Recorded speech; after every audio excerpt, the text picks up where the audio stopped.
amin'ny anaran'ny Ray sy ny Zanaka ary ny Fanahy Masina. Amen. Ho amintsika rehetra ny fahasoavana mba ny fiadanana avy amin'Andriamanitra raintsika sy Jesosy Kristy tompontsika. Miomana ny ray ny mpamonjy, izay no hevitra amin'ity volana novambra ity. Horaintsika ny hira faneva sambatra.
Amin'ny vavaka isika.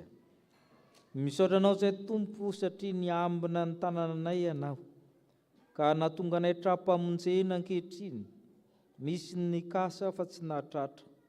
Tantaninao zay ny vimbinao ka nahatratra zao andron'io izao. Eny, nataonao mamololona tahaka ny rofia izahay, nataonao maniry eto an-kianjanao izahay, ka nataonao dofodofotra sy maitso na niantitra na amin'ny tanora. Misaotra anao zay tompona amin'ny fitahinao mahasoa ny tantaranao anay ka nahatratra zao anio izao. Tsy mba noho ny herinay na ny tanjakay, fa noho ny amin'ny famindramponao zay vaovao maraina omenao anay. Ko misaotra anao koa zay tompony amin'ny mahazanakao anay tamin'i Kristy Jesosy, ka nahatonga anay zanak'Andriamanitra ankonan'Andriamanitra firenena masina, mba ilazana ny atsara n'ilay niantsana ilala tamin'ny maizina ho amin'ny fahazavana mahagaga. Misaotra anao zay tompony amin'ny fahatongavany zanak'Andriamanitra eto, noho ny asan'ny fanahy masina dia tsy navelanao tafandrimandry izahay. Tonga eto isahay ka omem-boninahitra sy laza ianao, atolotra ny fisaorana sy ny fankalazana, ko mianta aminao zay Tompo, hamasino izao fotoana izao, tanterao aminao ny teninao, ny amin'ny olona mivory amin'ny anaranao, mangataka zavatra amin'ny anaranao, mihoatra ny roa na telo manao fanekena anatrehanao, ko hamasino izahay, hamasino ny liturjia manontolo ny sakrameta mba ho anitra kasitrahana eo masinao. Hamasino izahay ny fitaovana rehetra, hamasino mba hampita ny fanompoam-pivavahana na ny anatokantrano n'aiza n'aiza na ampitain-davitra. Nisy koa reto fitaovana izay natolotra ireto, atolotry ny fiangonana, hamasino mba havita amin'ny fampitana izany aim-panahy izany, izany fahasoavanao izany, izany teninao izany.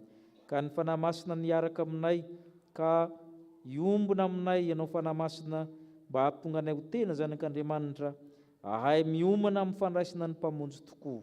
Izany no angatany amin'ny anaran'i Kristy, ilena ampianatra anay hivavaka manao hoe: Anay osa ny an-danitra, ho masina neny anaranao, ho tonga neny fanjakanao, atao aneny sitraponao, ety tany tahaka ny any an-danitra. No naniony anna sahaza ho anay, ary mamelany elokay, tahaka namelanay izay meloka taminay. Ary sa mitondra anay ho amin'ny fakampanahy, fa manafahanay amin'ny ratsy. Anao ny fanjakana sy ny hery, ary ny voninahitra mandrakizay. Amen.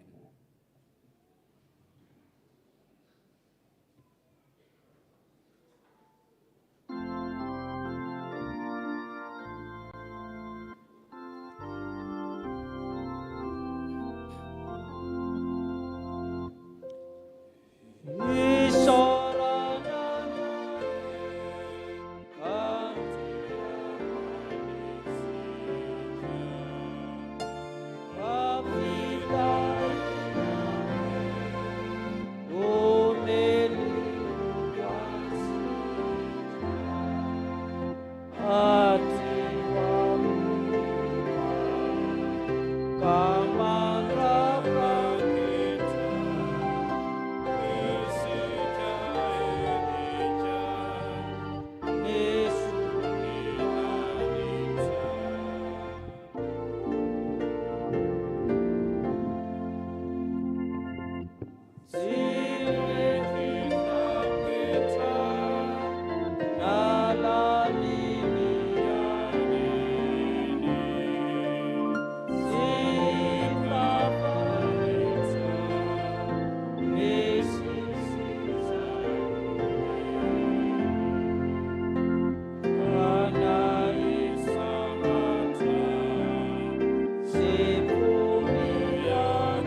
Petraka isika iaino ny sitrapon'Andriamanitra. Manana ny didiny tokony tandremantsika ny Tompo, manana fitsipika tokony arahana izy. Ampahana amin'izany hitantsika amin'ny Isaia 70 manomboka amin'ny andinin'ny fahatelo. Isaia 70 manomboka amin'ny andinin'ny fahatelo. Hoe ny mpaminany masina. Injany misy feo miantso hoe manamboara lalana nanefitra ho an'i Jehova. Manao valalambeana ny tany foana ho an'Andriamantsika.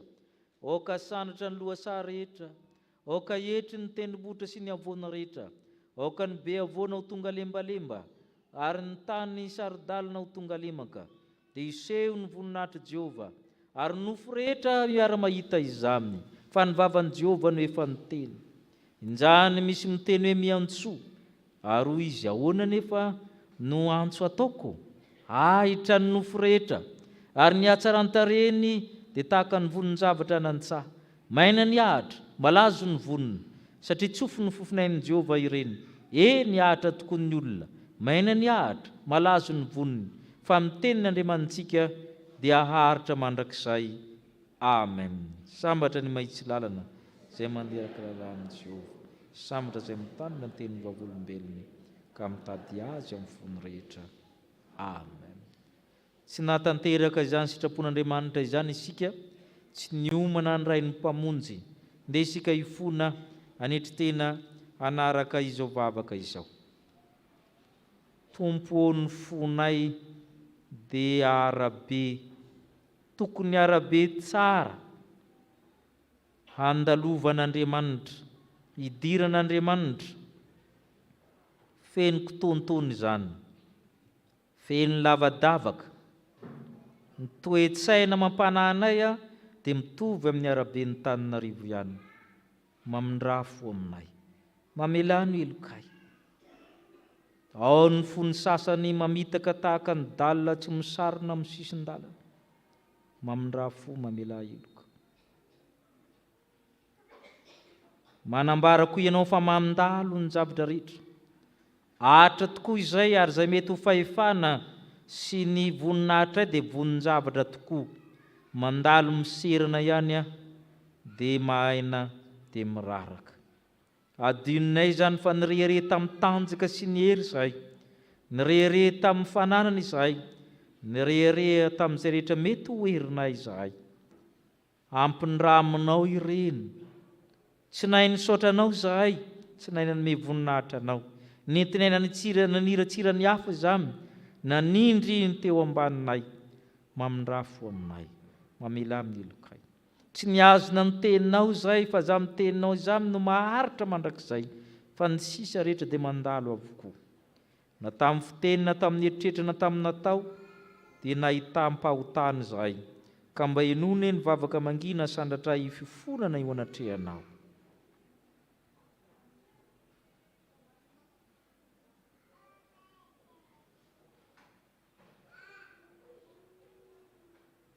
Taminao dia taminao no nanontanay Tompo, ary izay efa ratsy teo masonao no nataonay.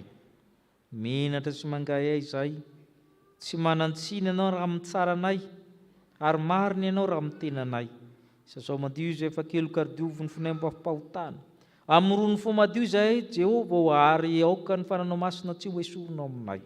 Meo anay izany fanatorotoro sy mankorakoraka izany, fa ny fanatorotoro sy mankorakoraka tsy mba ataonao tsinotsinona.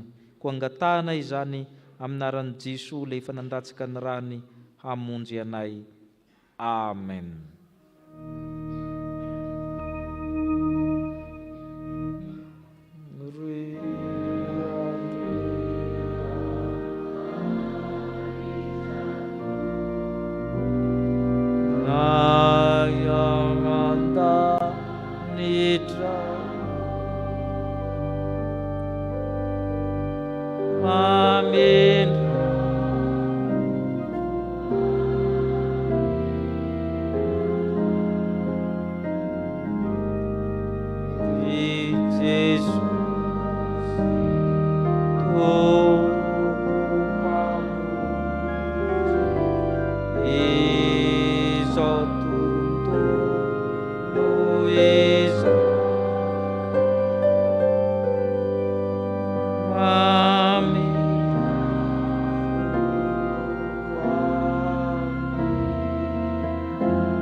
antsika Andriamanitra ary vonina ndray antsika ho zanany ny ray izy mitsangana indray ny teny soamafaly fa mafa amin'ny fahotantsika izy. Hoy ny Tompo amintsika: tany lavitra tany nisehon'ny Tompo tamiko ka nanaovany hoe fitiavana mandrakizay no tiavako anao, ary izany nampaharetako famindrampo anao.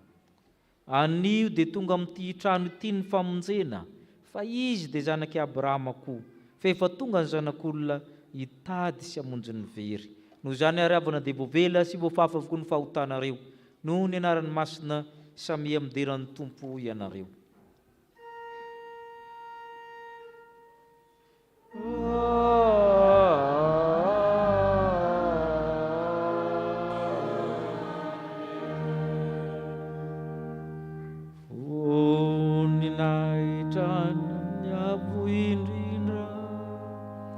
O Andriamanitra,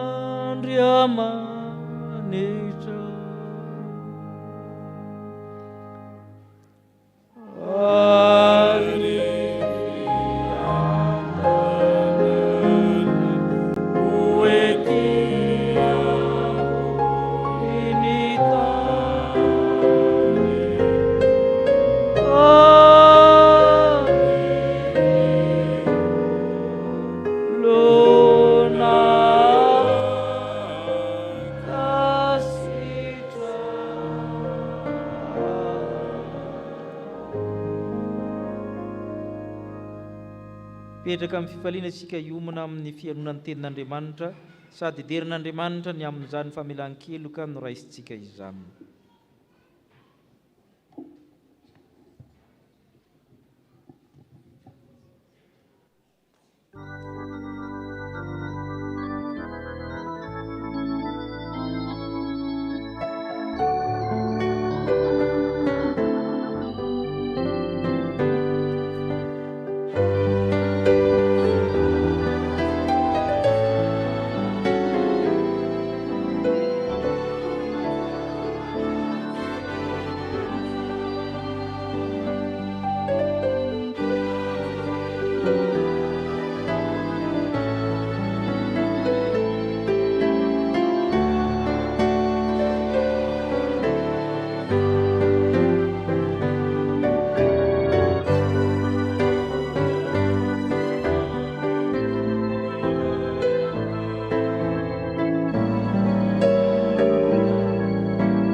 aminareo aneny Tompo.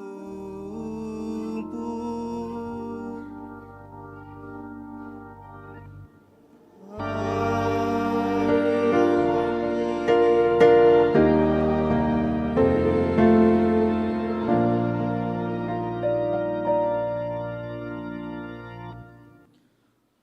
tonga ny fotoana izay hamakiantsika ny soratra masina ny vaky-teny voalohany dia hitantsika ao amin'ny Isaia 5:3 ka hatramin'ny 4.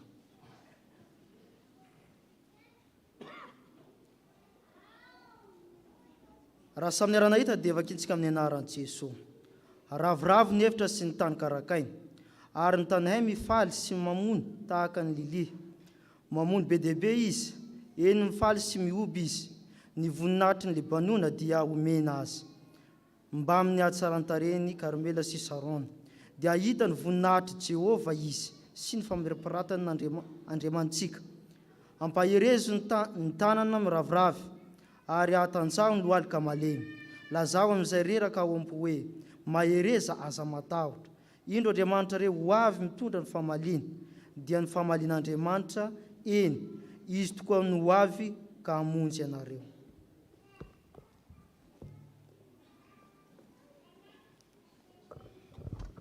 Ho tohizantsika ny vaky-teny, izany dia hitantsika ao amin'ny boky ny Asan'ny Apôstôly. Asan'ny Apôstôly 17, ny 9:40 ka hatramin'ny 5:20. Asan'ny Apôstôly 17, ny 9:40 ka hatramin'ny 5:20. Rehefa hita dia izao amaky azy amin'ny anaran'ny Tompo. Ary Paoly nitsangana dia nanofa tanana azy ka nanao hoe: ry rahalahy Israely sy ianareo izay matahotra an'Andriamanitra miainoho.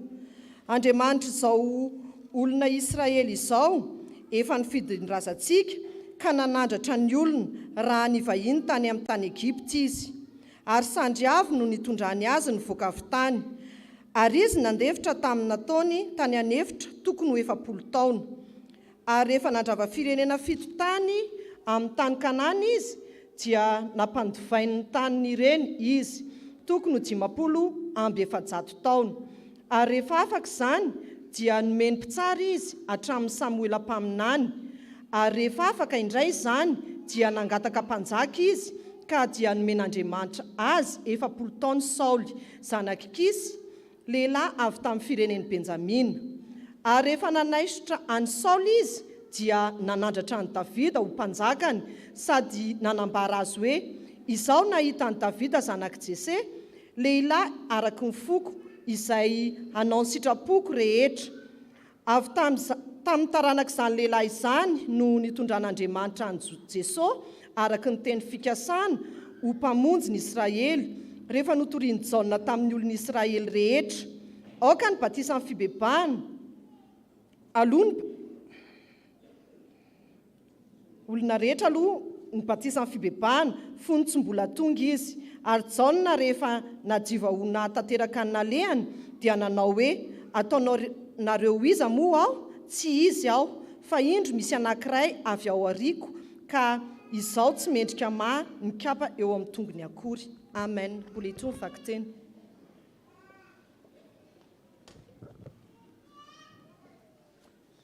Mbola ho tohizantsika amin'ny famakiana ny teny soratra masina. Izany dia araka hita ao amin'ny Mateo 4:20, 2:40 ka hatramin'ny 1:20. Mateo 4:20, 2:40 ka hatramin'ny 1:20. Rehefa hitantsika izany dia ary mitsangana antsika hitsenan'ny filazantsara. Koa amin'izany mibebà ianareo, fa tsy fantatrareo izay andro iavian'ny tomponareo. Nefa aoka ho fantatrareo izao: raha fantatry ny tompontrano ny fiambenana amin'ny alina izay iavian'ny mpangalatra, dia ho niambina izy ka tsy namelona ny tranony ho tamina. Koa miomana kosa ianareo, fa amin'izay ora tsy ampoizinareo no iavian'ny zanak'olona. Iza moa no mpanompo mahatoky sy manan-tsaina izay notandrenin'ny tompony, ifehy mpanompony mba hanome azy hanina amin'ny fotoany? Sambatra izany mpanompo izany raha avy ny tompony ka hita azy manao izany. Lazaiko aminareo marina tokoa, ho tendreny ho mpanapaka ny fananany rehetra izy. Fa raha manao anakapo izany mpanompo ratsy fanahy izany hoe: maharitra ela ny tompoko, ka tsy nikapoka ny mpanompo namana izy, ary mihinana sy misotra amin'ny mpimamo, dia ho avy ny tompon'izany mpanompo izany amin'ny andro izay tsy ampoiziny sy amin'ny ora izay tsy fantany. dia ho tapahany roa izy ka omeny anjara any amin'ny mpiatsara velatsy any no isy ny fitomaniana sy ny fikotroanify. Ray Masino manamasinana amin'ny fahamarinana ny teninao ny fahamarinana. Amen.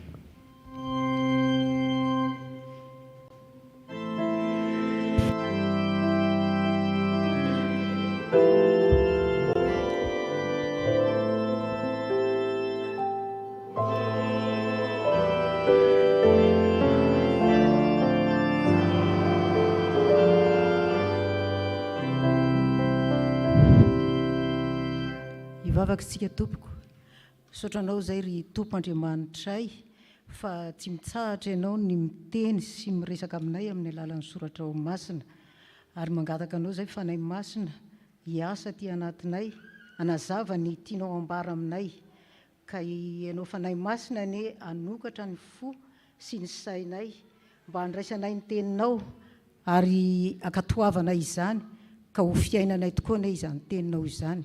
Amin'ny anaranao Jesosy no naovanay izany vavaka izany. Sotra tompo. Amen.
Aminao rehetra ny fahasoavana mba ny fiadanana avy Andriamanitra raintsika sy Jesosy Kristy tompontsika.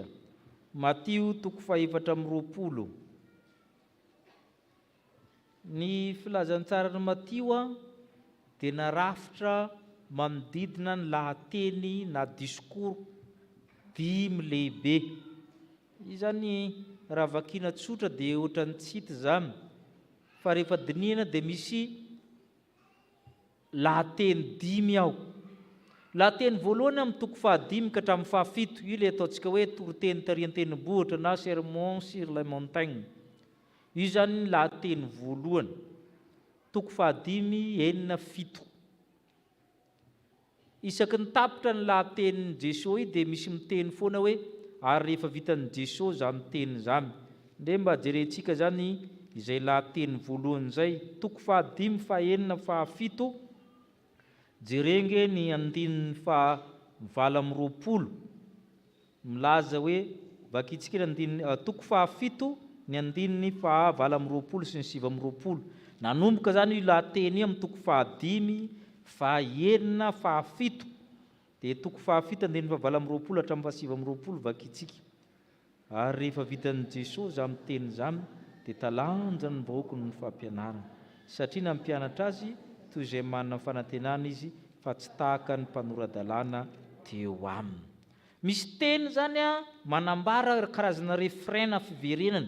Rehefa ho hita foana amin'ny lahateny 5 ilay hoe rehefa vitan'i Jesosy izany teny izany ny fampianarana. Lahateny faharoa amin'ny 10, tamin'izy nanome fahefarany apôstôly na niraka azy ireo itory, hitantsika fa misy lahateny ao amin'ny 10 ao misy an'ilay hoe be ny vokatra fa nimpiasa ny vitsy, ndre tahaka ny menarana mora tahaka ny voromailala. Io 10 io zany lahateny faharoa, jereny farany io fa ary amin'ny farany ary amin'ny 112 mangalitra kely ary 112 io andininy voalohany vakio hoe rehefa vitan'i Jesosy nandiny mpianatra 12 lahy dia niala teo izy ampianatra sy teny anako. Ferina foana hoe rehefa vitan'i Jesosy dia anelakelaka le lahateny anankiroa zany misy tantara maro samihafa. Dia avy eo izy lahateny faharoa zay, miditra izy amin'ny lahateny fahatelo a, toko fahatelo ambin'ny folo ange jereo, toko fahatelo ambin'ny folo. Misy lahateny eo fanoharana fito nataon'i Jesosy momba ny fanjakany lanitra. Misy fanoharana fito zany mandeha eo, ne mandeha le fanoharana. Jereo ihany toko fahatelo ambin'ny folo avadio a, ary amin'ny andinin'ny fahatelo amby dimampolo dia hitanareo ny famarana azy fa mitovy amin'le tary ihany. Andinin'ny fahatelo amby dimampolo, ahoana hozy izy? Ary rehefa vitan'i Jesosy, rehefa noharina teo dia niala teo. Miverina foana hoe rehefa vitan'i Jesosy, lahateny fahatelo zay. Ny lahateny fahaefatra ary amin'ny toko fahavalo ambin'ny folo, milaza ny fiarahamonina kristianina, fiarahamonina ny olona ao anatin'le fanjakany lanitra, na justice du royaume. Toko fahavalo ambin'ny folo rehefa arahanao a, ifarany dia amin'ny toko fahasivy ambin'ny folo andinin'ny voalohany vakibo. Ary rehefa vitan'i Jesosy, za miteny za mitanareo fa miverinao ihany fa mitovy io zany, tsy mandeha ho azy io amin'ny resaka literatiora zany fa misy lasitra zany ao. Rehefa vitan'i Jesosy za miteny za miverina foana io. Io ny lahateny fahaefatra. Dia ny lahateny fahadimy le perikopantsika, toko fahaefatra amby roapolo sy ny fahadimy amby roapolo, mitohy io. Toko fahaefatra amby roapolo avadivadio a, dia miditra anao amin'ny toko fahadimy amby roapolo fanoharina amin'ny Virgine dimy endry dimy adala. Rehefa tohizinao ihany io a, ary amin'ny farany mba vakia ny toko fahaenina amby roapolo andinin'ny voalohany. Inona ny teneniny ao? Rehefa vitan'i Jesosy, za miteny rehetra zany. Tanareo amin'izay fa misy lasitra io, misy cadre io, misy lahateny dimy zany ao. Dia ny famarana azy dia mitovy hoe rehefa vitan'i Jesosy. Za miteny zany na zany fampianarana zany. Ka ny toko fahaefatra amby roapolo zany tafiditra amin'ny lahateny fahadimy farany. Io lahateny io natao hoe lahateny apokaliptika. Io natao hoe apokalipsian'ny Matio. Efa nilaza tsika tamin'indray mandeha hoe tsy le boky apokalipsia aminy apokalipsia amin'ny baiboly fa maro be. Fa apokalipsian'ny Jaona ihany manko ny fantatry ny sasany. Fa apokalipsia io, apokalipsian'ny Matio. Zavatra telo no teny resahany ao a, milaza ny faharavan'i Jerusalema, ny fahatongavan'i Jesosy ary ny faharandro. Atamby anao zany a, mitambatra ao zany zavatra anankitelo zany. Izay le toko fahaefatra amby roapolo. Amin'izany fahatongavana zany ozy izy, raha tsika tsy palitra eo ambony tsika manomboka amin'ny dininy fahaenina amin'ny telopolo, na ny andro na ny ora ozy tsisy malala. Tahaka amin'ny tamin'ny andro Noa ozy izy. Tamin'ny andro Noa io izy nisy mariazy, nisy fety, nisy olona niasy, nisy olona natory, fa tampoka ny safodrano dia trafotra trao izy rehetra. Ny fiavian'i Kristy koa izy misy sivana, misy roa andinin'ny fahefapolo, mandeha anan-tsaha, ny ray raisina, ny ray tsy raisina. Misy anankiroa vavy mitoto vary, manodina fikisoam-bary, ny ray raisina, ny ray avelina, atao hoe enlèvement de l'église. Zany hoe raisin'Andriamanitra aloha zany ny zanany, zay vao tonga ny loza rehetra ny faharandro. Rehefa milaza an'izany i Jesosy, dia milaza amin'izay amin'ny dininy fahaefatra amby efapolo. Amin'ny dininy fahaefatra amby efapolo raha antsika mamaky, ko miomana kosa ianareo, fa amin'izay ora tsy ampizinareo ny haviany zanak'olona. Miomana ianareo izy, fa amin'izay ora tsy ampoizinareo ny haviany zanak'olona. Maninona moa tsika saina miomana? Ny valiny efa anatiny rehefa manao fanadinana rakizy a, ndraindray misy lojika ohatran'izao, anatin'le fanontaniana ihany no misy ny valiny. Dia indray izy antsoina hoe commentaire dirigé.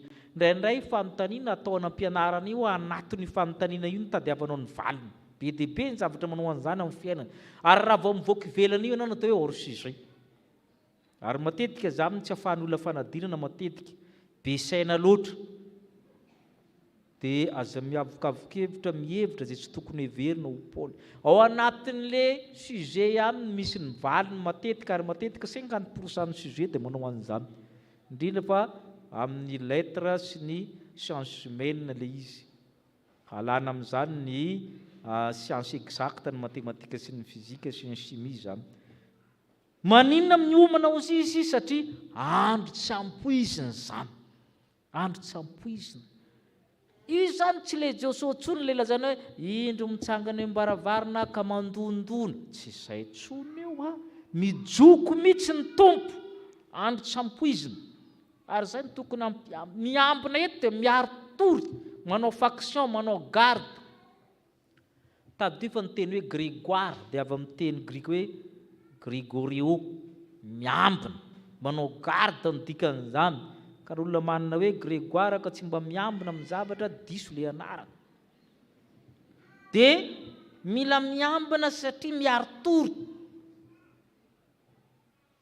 2:7 sy ny 3:7 vakitsika. Koa amin'izany miambena ianareo, fa tsy fantatrareo izay andro iavian'ny tomponareo.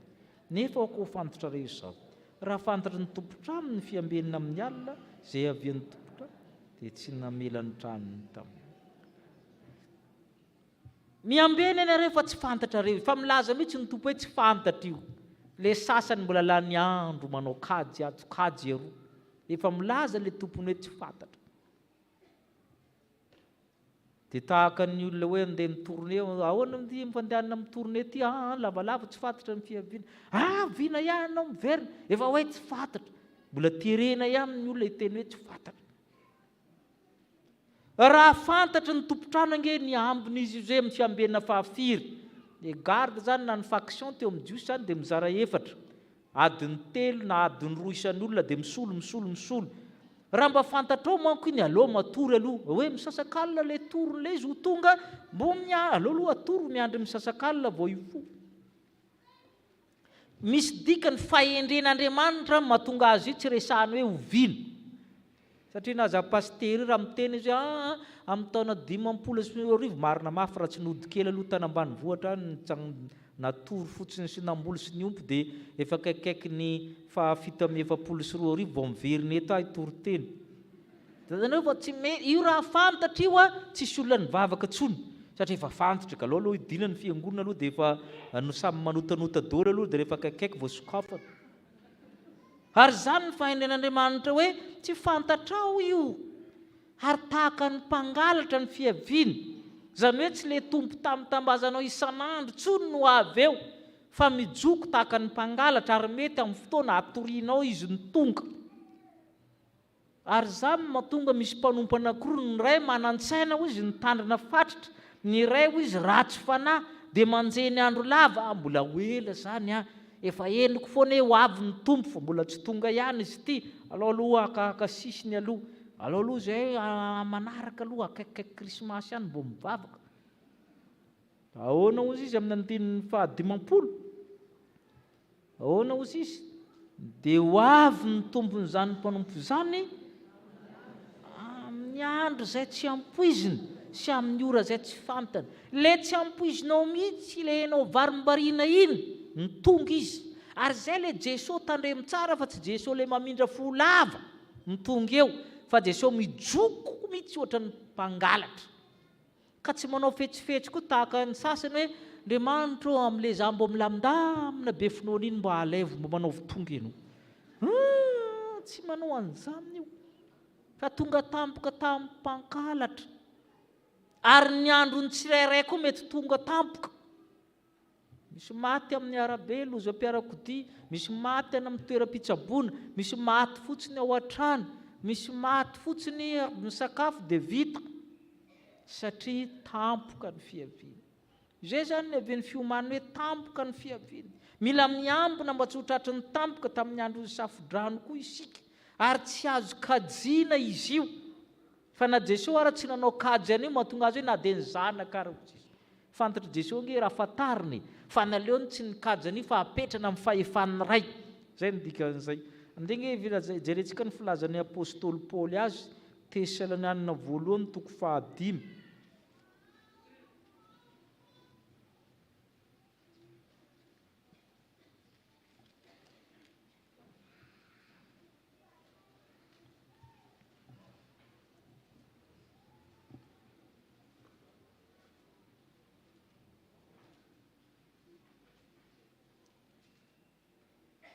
Tesalana voalohany toko 5 ny andinin'ny voalohany hatramin'ny 7 aloha vakitsika. Fa ny amin'ny andro sy ny fotoana rahalahy dia tsy misy tokony soratako aminareo satria ianareo mahalala marimarina fa ho avy toy ny mpangalatra amin'ny alina ny andron'ny tompo. Raha misy olona manao hoe miadina sy mandro fahizay dia anjo azy tampoka ny fanovaniny toy ny faran'ny vehivavy rehefa miteraka ka tsy ho afy mandofotra mihitsy izy. Misy nikitikitika ny Paul ry Paul, ianao masina be io, mahalala zavatra rehetra fa matorotoro ianay. Zay le adiny kamo zany malaina iambina. Ozy Paul, ny andro sy ny fotoana tsy misy tokony soratako. Efa hoe ho avy tahaka ny mpangalatra. Kaza varimbarina, bebe vola moa dia variana, tsy manam-bola dia sahirana. Dia ny sasany moa la ny andro mivarotra antenne télé rehefa amin'ny alahady, tsy dia hitako loatra ny olona andeha hividy antenne télé amin'ny andro alahady fa miady amin'ny Andriamanitra fotsiny. Mandeha manjono, atsondro telo ny azo parivany andro, arikatra, miady amin'ny Andriamanitra fotsiny. Fa ianao nge rehefa tonga io tahaka ny vehivavy rehefa miteraka, rehefa tonga ny DPA ianao tsy afa mandositra. Sahoana moa mbola afaka mandositra? Miandry ianao, tsisy ataonao tsony eo fa miandry ianao. Mafy be le ohatra Paul, vehivavy marary teraka ozy izy, tsisy tsony eo, tsisy geste tsony eo. Maro be dikan'izany, tsisy geste tsony eo, tsisy inona tsony eo fa ny azo atao zany dia tsy maintsy miandry ianao.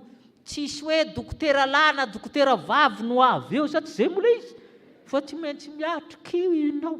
Tsisy andosiranao eo. Amin'ny tena vehivavy fa miteraka eo mahalala an'izany daholo eo.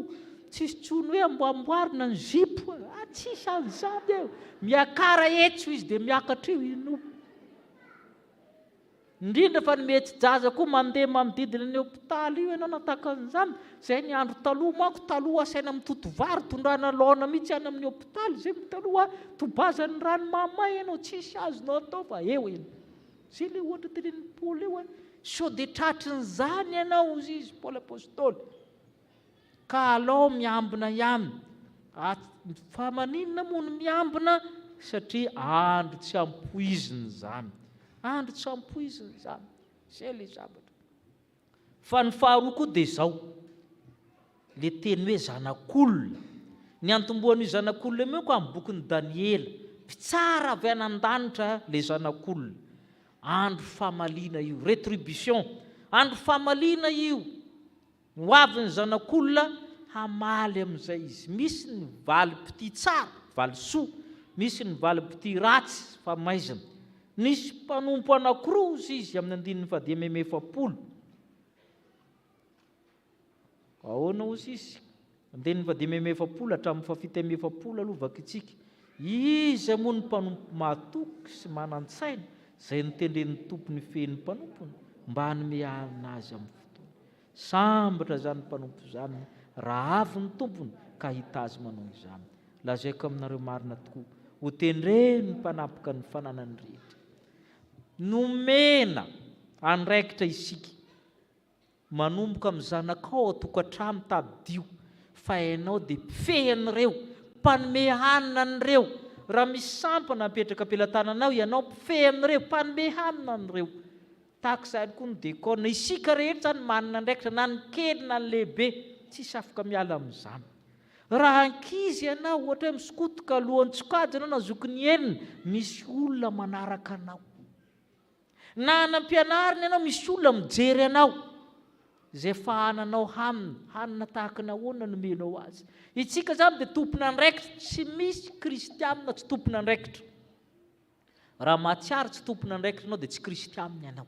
Itsika dia mpitarika avokoa, fa tsy hoe pastery ihany mpitarika. Misy olona manaraka anao, mijery ny ataonao, zay le hoe mpanompo mifehy manome hanina amin'ny fotoana. Inona ny modely omenao amin'ny fiarahamonina kely anao na lehibe? Sambatra izany mpanompo izany. Ka hita amin'ny tompo izay mijokojoko moramora, io fa manao le asa izy.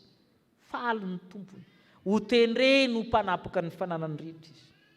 Fa ny anankiray indray antitipan'izany, raha manao anakapony anankiray, mpanompo ratsy fanahy, ohatrany mbola elaelana alao aloha mivavao any mpanota mba zay aloha mbola tsy alina resaka izany mpanompo ratsy zany izy maharitra ela mikapoka ny namany ary mamorona club amin'ny zavatra maro samihafa zay tsy mahasoa. Ahoana ozy izy amin'ny diny fa 700 moa hatramin'ny 120 vakitsika fa raha manao anakapo zany mpanompo ratsy fanahy zany hoe maharitra ela mitompo ka dia mikapoka ny mpanompo namana izy mihinana sy misotra amin'ny mpimamy dia ho avy mitombon'izany mpanompo zany amin'ny andro tsy ampoiziny sy ny ora zay tsy fantany dia ho tapa amin'ny roa izy ka omena anjara mpiatsara velatsy amin'ny fitomanina sy ny mpiatsara velatsy satria mba mpanompo ihany mba zanak'Andriamanitra ihany ka misy anjara anozy izy. Inona le anjara? Tapa amin'ny roa izy. Teo amin'ny Romanina ry havana dia misy karazana supplice na fampijaliana. Rehefa tena migafy zany tratra zany veloka be vava anapahana tsikelikely sofina aloha alana. Avô ratsan-tanana ankavia, avô mifindrana amin'ny tongotra. Mahay be ny Romanina manko spécialiste raha ampijaly olona. Izay namorona zareo ny azy fijaliana nge. Fa misy anankiray tapahana tsikelikely le olona. Rehefa afaka ray volana fa sitrasitrana teo vao itsy akaiky elaela vao analana. Ho tantinao zany tsy zakanao. Misy ndray fampijaliana anankiray tapahana amin'ny tsovalana. Eo anelanelan'ny kibo sy ny tratra zany nanaovana azy. Misy ndray tapahana amin'ny tsangana. Tsofa zany avy ambany miakatra, tsofa iny avy ambany no miakatra. Elaela vao tonga aty. Izay le sary io. Any no misy ny fitomanina sy ny fikotroanify. Ny fikatroanify zany grincement de dents izy nareo, snashing of teeth izy ny teny anglisy. Io zany dia mariky ny atezerina mafy sy ny fahoriana mafy sy ny alahelo mafy ary ny tahotra mafy. Ny mba mpikatroka nify dia ireo. Dia ny atsika mafy sy ny mahamay mafy. Sy ireo mampikatrokatroka nify isavatra fito eo zany mampikatrokatroka nify anisan'izany ny atsika. Fa itsika tsy mbola naheno hoe mikatrokatroka nify rehefa may. Satria tsy mbola may manko. Fa io koa misy anankiray. Katrokatroka koa ny nify rehefa maninina ianao sy rehefa tezitinao rehefa malahelo. Ka andro famaliana izany. Ary izy miteny hoe amin'ny andro tsy ampoiziny izay tsy fantana. Izay mihitsy natongavana ry zany manahirana. Tsy amin'lenao miambina iny raha tsy mitandrina tsara ianao, tsy aminao le milamindamina mba nandeha ny vavaka iny. Miandry anao tsy hivavaka izy vao tonga. Ary zay no manahirana amin'ity Andriamanitra ity rehefa mivadika izy tena loza be satria izy indray no mijoko anao. Ka moramora Andriamanitra fitiavana sy ny sisa Jehovah ny mpiandry eny. Fa ho avy ny andro tsy mpiandro tsony izy fa izy indray no mpijoko. Ary zay le ilana amina izy hoe mila zany ntsika zany hoe mieritreritra fa andro famaliana koa io. Andro famaliana io. Jereny Jeremia 7:20.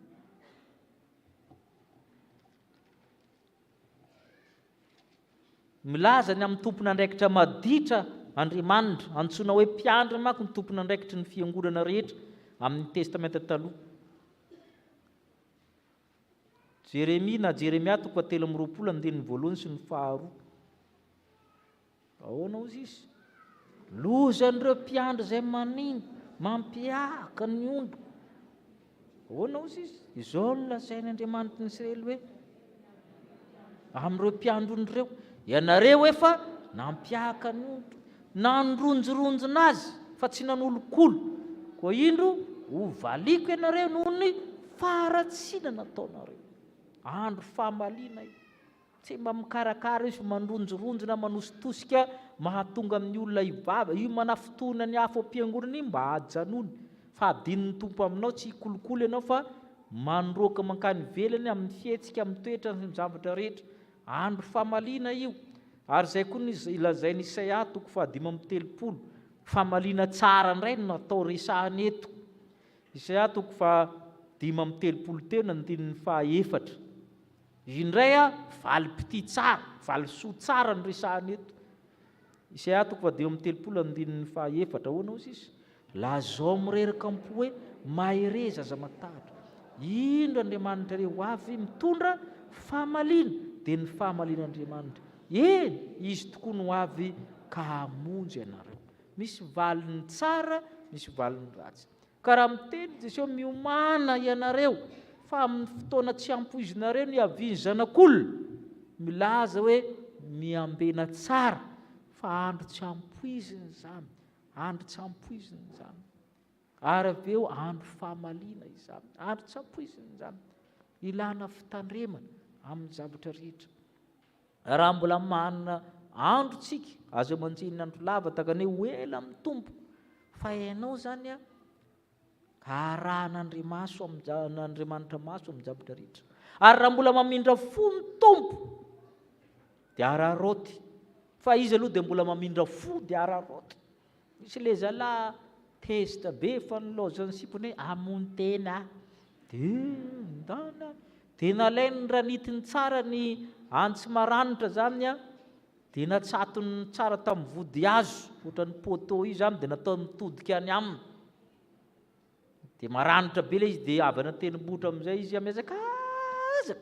Rehefa tonga teo akaikiny eo mivily tampoka raha zokony, rehefa akaikikaiky dia izy hoe ohatran'ny maranitra ihany ozy lery, dia lasa indray izy miazakazaka fanondroany mivily tampoka indray, ohatran'ny raharaha ihany ity fa miteliny alao aloha ody aloha andiny tena sisy ohatran'ny anahira zany. Izay nisy nahita izy io, le olona nahita tsy niteny, satria raha vao ny olona manko izay le toetsy amin'ny olona, raha vao tenenina le tenenina ihany inona, le olona nahita me mihitsy tao ambadika izy tsy niteny, fa nody raha zokony a tonga tena trano, ahoana lahy ka raha tonga raha sy namono tena, alao aloha ambony olona mba mandiny teny ko nareo koa. Efa le olona io nahita le nataony tany, mbola mamindra fo ny tompo, za manao tao foana amin'ny fiainana. Ka raha amin'izao tsika izao no hevitsika dia hoe miomana. Ny antony iomanana efa petrany hoe amin'ny andro tsy ampoizina, ary ny antony iomanana efa petrany hoe andro fahamalina io fa tonga ny zanak'olona. Aingana isika samy mahay miambina mandrakarivana ny kely na ny lehibe, dia ho faly ny tompontsika eo izy ho tendreny ianao ho mpanapaka ny be. Amen.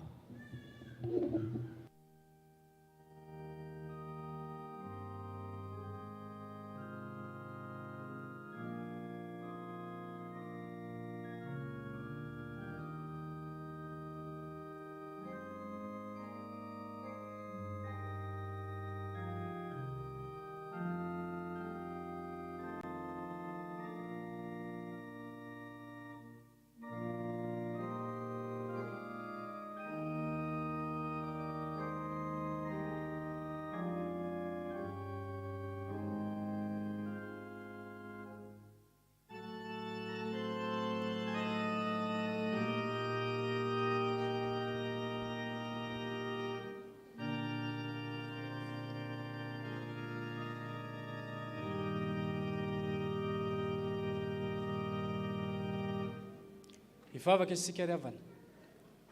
Andriamanitra ray zanaka fanahy masino, misaotra makasitraka anao zahay. Andriamanitra miteny aminay isan'andro san'andro ianao, manambara ny sitraponao izay tianao hiainanay. Nampatsiahivinao indray fa ho avy ianao, ary ho avy ianao amin'ny andro tsy ampozina, ho avy ianao amin'ny andro fahamalina. Andriamanitra, rehefa nandre izany teninao izany zahay, dia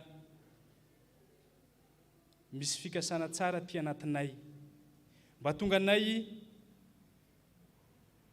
ho raisinao amin'ny fifaliana amin'ny fiavinao. Dia mba ho tanteraka aminay ny teninao rehefa ho avy ianao hoe ry mpanompo tsara sady mahatoky, nahatoky tamin'ny kely ianao ka ho tendreko mpanapaka ny be, bidira amin'ny fifalian'ny tomponao. Izany teninao izany Andriamanitra no mba tena tianay hitsenanao anay tokoa, andraisanao anay amin'izany fotoana hiavianao izany. Kanefa tsy ho toy izany raha tsy ianao mihitsy koa no mitahiry anay, raha tsy ianao mihitsy no mitazona anay, fa indrindra ihany koa ankehitriny zahay dia manavao ny fanoloran-tena anay. Te hifikitra mafy aminao zahay, koa dia raisy tompo izany fanoloran-tenanay izany. fa teo mpanompo mahatoky eo anatrehanao zahay. Dia tario amin'ny alalan'ny fanahy masina izay tompo mba hazonay mahefa izany rehetra izany, ka dia mba ho mpanompo mahatoky tokoa izay eo anatrehanao. Dia misaotra makasitraka indrindra tompo ny amin'ny teninao, fa na dia ho avy tampoka tokoa azy ianao dia mampiomana anay ihany amin'ny alalan'izany toroteny izany, amin'ny alalan'izany teninao izany, mba azonay miomana ny amin'izany fiavianao izany. Dia tahirizo izay tompo, raiso am-pelantananao ny fiainanay rehetra. Ankehitriny izay tompo dia